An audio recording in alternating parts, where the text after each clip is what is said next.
I think what I hear you saying is being concerned about two kinds of divisiveness. One is the divide between parties, and the other is the divide between races. And the divide between parties is, I would say, probably, it's hard to judge which of these two is a bigger issue, but the Cardi B versus Candace Owens divide, that's very much a left-right divide where, again, we know from all of the Daniel Kahneman studies that even the smartest people, once you associate with a team, you just start, doing all of these clever but invalid methods of reasoning to prove that your team is right and the other team is wrong. And I just see this all the time in journalism, in the New York Times, in the Wall Street Journal, in right wing, in left wing. It's absolutely rampant. The double standards people hold those on their own side to. And I try my very best to not be sucked into this, but it can be difficult, of course. And then there's the racial divide, which is related but different. This is, what is your goal for the country? Like, given the fact that the country and ultimately the world has people with closer to my kind of skin color, people closer to your kind of skin color and facial structures, and you can instantly tell what quote unquote race people belong to, how should we think and talk about those differences? Should it be that my blackness is a place I locate my pride? Because, the truth is a hell of a lot of Black people locate their pride in their blackness. And, not too dissimilarly from, I don't know white people who do this other than actual racists, but I know Jews and Italians who locate pride in their Jewish heritage or Italian heritage. So how do you view, as someone who thinks a lot about identity and pride, the tendency, the need, the urge, the warmth people feel from attaching to an ethnic group?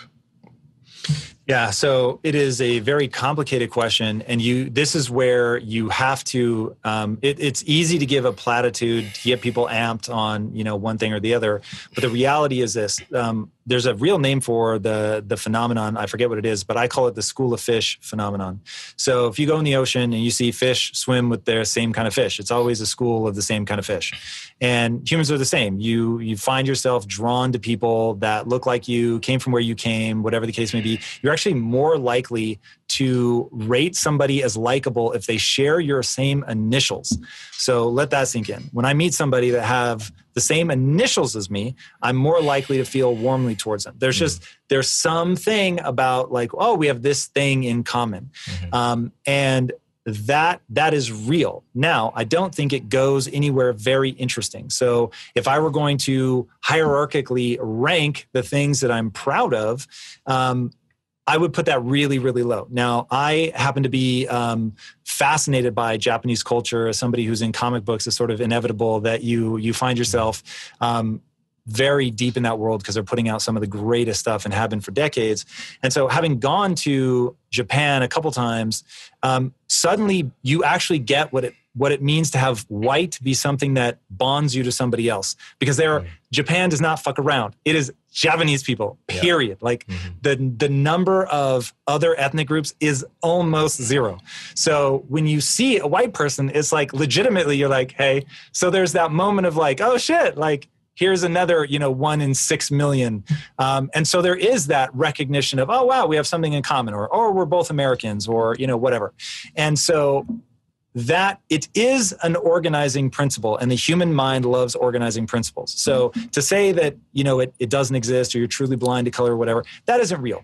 But would I say that it ranks really fucking low on the list of things that I give a shit about? Yes. So I would say the thing right now that terrifies me infinitely more than race is left-right.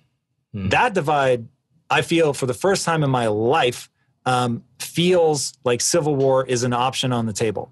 And I never felt that. Literally in 40 plus years, never once did I think, oh, that's real. That was something that happened in the past. It happens in other countries. Definitely does not happen in America. Things are too good. There's no way. What would we go to war over? And now here we are finding ourselves in a left-right split. It's not even a race split as far as I can tell.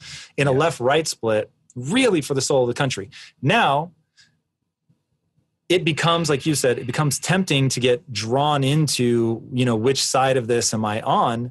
And I think everybody sort of goes one way or the other. And this is where I was going to write a book called Build Yourself. And it was all the things that you need to do to actually actively construct who you want to be. So forget who you are by birth, just who do you want to be? And again, goal-oriented. Everything's goal-oriented in my mind. And one of the things is you just have to have rules. And you need to have rules, things you do, things you don't do. So I have a rule around the left-right divide, which is I'm not picking a side. Even if I can feel myself pulled one way or the other, what I realize in just doing the thought experiment of how do we get the outcome that I want, which is human flourishing, where every human flourishes regardless of race? How do we get to human flourishing? We need that friction. For a modern society to thrive, we need the friction between the left and the right. And this is exactly the same in business. You need a visionary, and then you need somebody who can actually execute. So it's typically the CEO and the COO. And you get what they call the kite and the string effect. You need the person who's the kite, the big dreamer. They're not worried about how you pull this off. They've got a grand vision, something, think of Steve Jobs, right? Things that he wanted to bring into existence that didn't exist. People thought he was crazy. You can't do this. And he just refused to believe that he couldn't. But who is the COO? Tim Cook, a guy that is a fucking master of supply chain, of actually taking a dream and making it hard and fast reality. Or when he was working with Wozniak, right? And Wozniak could actually build the things that Steve Jobs was dreaming about selling. And it is precisely in the tension. By having a string, the kite can actually stay aloft. If you lose the string, it just flies off and ends up crashing. And same with a string. If you just have a string, it just lays there on the ground. So it is the tension between those two. An airplane takes off against the wind, not with it. It's the tension, it's the friction that lifts the airplane into the air. So we need the left and the right. So the left being people who are compassionate, they don't want anybody left behind. And I'm obviously oversimplifying. And the people on the right who are saying, I'm not going to be taken advantage of. And people have to, carry their own weight.